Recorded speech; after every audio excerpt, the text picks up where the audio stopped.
Hi friends, இன்றைக்கி வஉசி அவர்களை பற்றி பார்க்க போகிறோம். வள்ளியப்பன் உலகநாதன் சிதம்பரம் பிள்ளை என்று அழைக்கப்படும் வஉசி 1872ஆம் ஆண்டு செப்டம்பர் 5ஆம் நாள் தமிழ்நாட்டில் உள்ள தூத்துக்குடி மாவட்டம் ஒட்டப்பிடாரங்கிற ஊரில் உலகநாத பிள்ளை பரமாயம்மாளுக்கு மூத்த மகனாக பிறக்கிறாரு. இவர் 6 வயசில் வீரப்பெருமாள் அண்ணாவி அப்படிங்கிறவங்ககிட்ட தமிழை கற்றுக்கிறாரு. அதுக்கப்புறம் ஒரு கவர்மெண்ட் ஆஃபீஸரான திரு கிருஷ்ணன் அவர்கிட்ட இங்கிலீஷ் கற்றுக்கிறாரு. 14 வயதில் திருநெல்வேலியில் இந்து கல்லூரிகளும் சேர்ந்து கல்வி கற்றார் அப்படின்னு சொல்லியிருக்காங்க. இவரோட மற்ற பெயர்கள் நமக்கு நல்லா தெரியும். கப்பலோட்டிய தமிழன், செக்கிழுத்த செம்மல் அப்படின்ட்டு. கப்பலோட்டிய தமிழன் அப்படிங்கிற பேரில் படம் வந்திருக்கு. அதில் சிவாஜி சார் நடிச்சிருப்பார். வழக்கறிஞர் தொழில் சட்டத் தேர்வை 1894ஆம் ஆண்டிலேயே தேர்ச்சி பெற்றார். இவர் திருச்சி சட்டக்கல்லூரியில் தான் படிச்சிருப்பார்.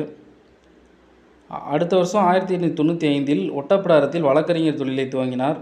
அவர் உரிமையியல் மற்றும் குற்றவியல் என இருவகை வழக்குகளை கையாண்டாலும் குற்றவியல் வழக்குகளில் சிறப்பு தேர்ச்சி பெற்றிருந்தார். அவர் வசதியற்றவர்களுக்காக இலவசமாக வாதாடினார். வழக்குகளுக்கு இடைத்தரகர்களுக்கு ஒரு பணம் கொடுக்க மாட்டார். என்ன சொல்ல வர்றாங்கன்னா, இவர் சிவில் கிரிமினல் 2 கேஸையுமே எடுத்து வாதாடினார். இது அப்படி வாதாடினாலும் இவர் கிரிமினல் கேஸில் தான் அதிக இன்ட்ரெஸ்ட் செலுத்தினார் அப்படின்னு சொல்கிறாங்க.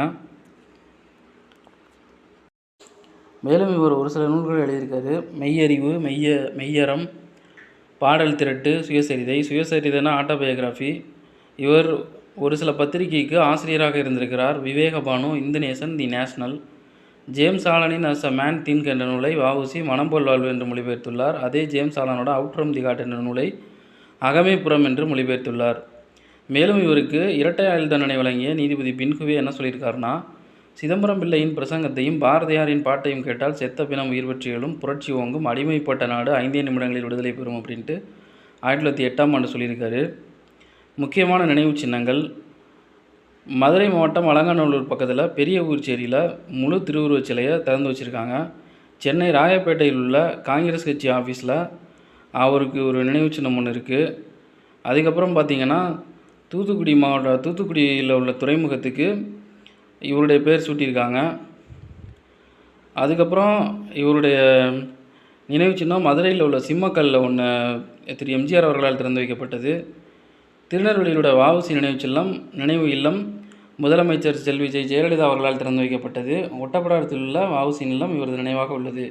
அஞ்சல் தலை முன்னாள் பிரதம மந்திரி திருமதி இந்திரா காந்தி அம்மையாரால் செப்டம்பர் 5, 1972 அன்று வெளியிடப்பட்டது. நமக்காக செக்கிழுத்த வஉசி அவர்கள் நவம்பர் 18, 1936 அன்று உலக வாழ்வை நீத்தார். இவர் இழுத்த செக்கு இன்னமும் நினைவு சின்னமாக கோயம்புத்தூர் சிறையில் வைத்து பாதுகாக்கப்படுகிறது. Thank you friends.